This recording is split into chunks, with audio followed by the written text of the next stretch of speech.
Batu sing rang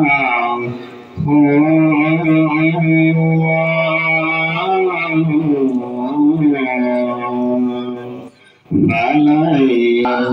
bermau sao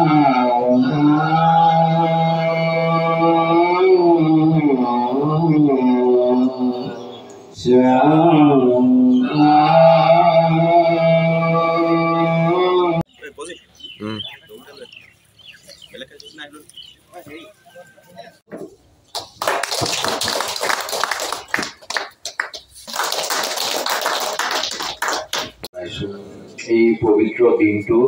আমাৰ এটা ঐতিহাসিক ৰীতি নীতি পালন কৰা অনুষ্ঠান আৰু যি অনুষ্ঠান আমাৰ পূৰ্বপুৰুষসকলে অসমলৈ প্ৰৱেশ কৰোঁতে লগত লৈ আহিছিল আৰু সেই মহান আমাৰ আহোমসকলৰ যিসকল পিতৃপুৰুষ উপৰিপুৰুষক সোঁৱৰা এটা বিশেষ দিন মেডাম মেফি আৰু তাই যুৱ ছাত্ৰ পৰিষদে নামটি দল যি ঐতিহাসিক দল এই দলৰ প্ৰাংগণত মেডাম মেফি উদযাপন কৰিছে ইয়ালৈ আহিলোঁ আৰু অন্যান্য স্থানলৈও যাম আৰু মই এটাই কথা ভাবোঁ যে আহোমসকলে যেনেকৈ গোটেই অসমৰ বিভিন্ন জাতি জনগোষ্ঠীক সামৰি বৃহৎ অসমীয়া জাতি গঠন কৰিছিল আৰু সকলোকে লৈ অসমখন আগুৱাই নিছিল সেই আদৰ্শই সকলোৱে ল'ব লাগিব আৰু এটা পৰিচয় হ'ব লাগিব যে আমি অসমীয়া আৰু তাৰ নেতৃত্ব সেই সময়ত চাউলুং চুকাফাই গ্ৰহণ কৰিছিল আৰু দিছিল তেখেতে নেতৃত্ব লৈ 600 বছৰ অসমৰ উন্নয়নৰ কাৰণে সেই আহোমক এটা সুবিধা প্ৰদান কৰিছিল আৰু আহোম বুলি কওঁতে আহোমসকলে কিন্তু যোগ্যতাৰ ভিত্তিতেই বিভিন্নজনক ৰাজকাৰ্যতো নিয়োজিত কৰিছিল সেইটো প্ৰথা আমি সকলোৱে ল'ব লাগে আৰু তেতিয়া আমি যেতিয়া বহুতেই যেনেকৈ কয় যে আমাৰ অসমখন থানবান হৈ গৈছে অসমখন একত্ৰিত হৈ থাকিব লাগে সেই মহান চাউলুং চুকাফাৰ আদৰ্শ ল'লেই আমি পুনৰ এটা পৰিস্থিতি দেখা পাম যি পৰিস্থিতিত আমি বৃহত্তৰ অসমীয়া হিচাপে চিনাকি দিব পাৰিম বাবে আমি এতিয়া এটা কথালৈ গৰ্ব কৰিছোঁ যে আহোমৰ যি মৈদামথলী সেয়া বিশ্ব ঐতিহ্য ক্ষেত্ৰ হ'ব কিন্তু আৰু অসমৰ বহুত প্ৰাচীন কীৰ্তিচিহ্ন আছে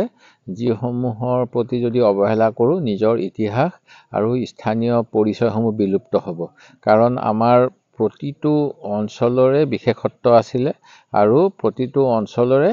সেই পুৰণা ইতিহাসৰ লগত এটা সম্পৰ্ক আছিল সেই গতিকে আমি অকল এটা স্থানক গুৰুত্ব দিলে নহ'ব আমি অসমৰ বিভিন্ন স্থানত সিঁচৰিত প্ৰাচীন ঐতিহাসিক কীৰ্তিচিহ্ন সমলসমূহকো সমানে গুৰুত্ব দিব লাগিব তাৰ বাবে চৰকাৰে যি আমাৰ বিভাগ আছে পুৰাতত্ত্ব বিভাগ বা আমাৰ পৰ্যটন বিভাগ এই সকলোবিলাককে অধিক পুঁজি আবণ্টন কৰিব লাগিব পুঁজি হ্ৰাস কৰিলে নহ'ব সেই গতিকে আমি পুঁজি আৰু অধিক আবণ্টন বিচাৰোঁ যাতে আমাৰ ইয়ালৈ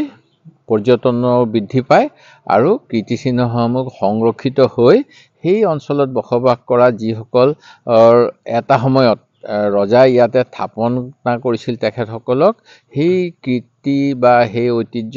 বহনকাৰী বৰ্তমান যি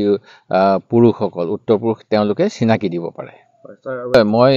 পৰামৰ্শ কৰিম চৰকাৰৰ লগত বিধানসভাত আলোচনা কৰিম এইবিলাক বিষয় লৈ কিন্তু এটা অসুবিধা হৈছে যে 26 চনলৈকে এই সমষ্টিটোৰ কাম কাজখিনি প্ৰদীপ হাজৰিকা ডাঙৰীয়াই কৰিবনে মই কাম কৰিম এই কথাখিনি থিৰাং হোৱা নাই আৰু মই প্ৰকৃততে 26 চনলৈকে নাজিৰা সমষ্টিৰ প্ৰতিনিধিত্ব কৰিছোঁ 26 চনৰ পিছতহে মোক আমগুৰিৰ দায়িত্ব দিব তথাপিতো মই এতিয়াৰ পৰাই এই অঞ্চলটো মোৰ সমষ্টিৰ অন্তৰ্ভুক্ত যিহেতু হ'ল চৰকাৰীভাৱে কিন্তু পুঁজিৰ ক্ষেত্ৰত মোক অকণমান চৰকাৰে ইয়াত কাম কৰিবলৈ সুবিধা দিয়া নাই